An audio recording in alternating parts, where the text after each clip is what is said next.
श्री गुरुभ्यो नमः। ब्रह्मसूत्र शांकर भाष्ये वयं चिन्तनं कुर्वन्तः स्मः। तत्र प्रथमम् अधिकरणं तावत् जिज्ञासाधिकरणं। तद्विषयकं विचारं वयं प्रवर्तयामः।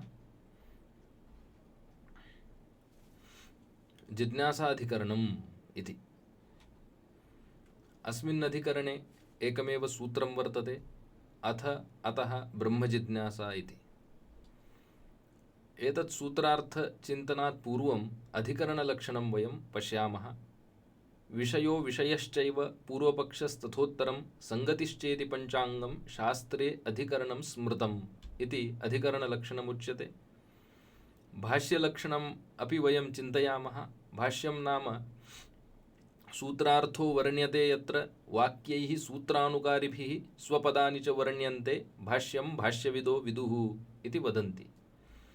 अतः अधिकरणं तावत् भाष्यमेव, किन्तु एवं पञ्चधा विभक्तं भवेत्। प्रत्यधिकरणं विषयवाक्यं, संशयः, पूर्वपक्षः, सिद्धान्तः, संगतिः, एते पञ्च अवयवाः भवन्त्येव। वयं सूत्रं सूत्रार्थम् आपाततः दृष्ट्वा अधिकरणस्वरूपम् अवलोकयामः। मुख्यतः अत्र अथ अतः ब्रह्मजिज्ञासा इति त्रीणि पदानि अस्मिन् सूत्रे सन्ति। अथ शब्दस्य आनन्तर्यमिति अर्थः। तत् किमानन्तर्यम् इति चेत् साधनचतुष्टये सम्पत्त्यानन्तर्यम्। अतः शब्दः मोक्षस्य नित्यफलत्वात् धर्मादीनाम् अनित्यफलत्वाच्च ये मोक्षमेव नित्यफलम् इच्छन्ति ते तस्मादेव हेतोः, तस्मादेव कारणात् साधनचतुष्टय सम्पत्त्यनन्तरं ब्रह्मणः नित्यशुद्धबुद्धमुक्तस्वरूपस्य जिज्ञासां कुर्युः इति आगतम्।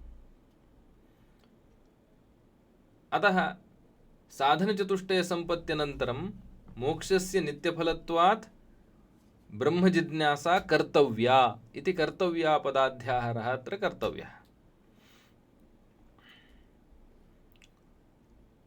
अत्र विषयवाक्यं तावत् आत्मावारे द्रष्टव्य श्रोतव्यो निदिध्यासितव्यः इति श्रवणं श्रुत्या एव विहितं वर्तते।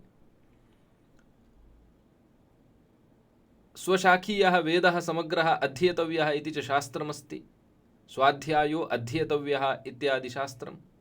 तस्मात् वेदान्तानामपि अध्येयत्वं प्राप्तमस्ति। तेषां श्रवणमपि आत्मनः श्रवणमपि प्राप्तमस्ति।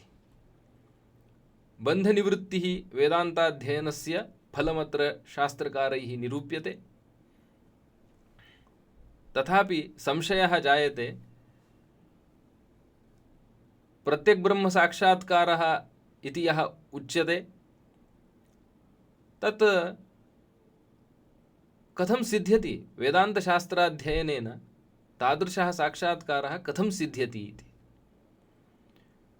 न सिद्ध्यति कस्यापि तादृशस्य साक्षात्कारवतः अदर्शनात्। अतः वेदान्तमीमांसाशास्त्रं नारम्भणीयमेव इति संशयः वर्तते। आरम्भणीयं वा न वा इति। पूर्वपक्षः अस्ति, तादृशः ब्रह्मसाक्षात्कारवान् कोऽपि न दृष्टः। अहम् इति आत्मानुभवः सर्वेषां स्वतः सिद्धः वर्तते, स च देहेन्द्रियादिषु एव अस्ति। अतः औपचारिकत्वमेव ब्रह्मनिरूपणस्य उपनिषत्सु प्राप्तमस्तु। उपनिषदः नित्यशुद्धबुद्धमुक्तस्वभावमात्मानं निरूपयन्ति, तच्च गौणमस्तु इति। बन्धनिवृत्तिरूपं फलं ज्ञानात् न भवति इति च प्राप्तं, कुत्रापि अदर्शनात्। अतः वेदान्तशास्त्रं नारम्भणीयमेव इति पूर्वपक्षः। सिद्धान्तस्तु विषयः जीवब्रह्मणोः ऐक्यं, प्रयोजनञ्च बन्धनिवृत्तिरूपम्, उभयं विचारादेव सिद्ध्यति। अतः विचारस्य आरम्भः तु कर्तव्यः, विचारस्तु करणीयः।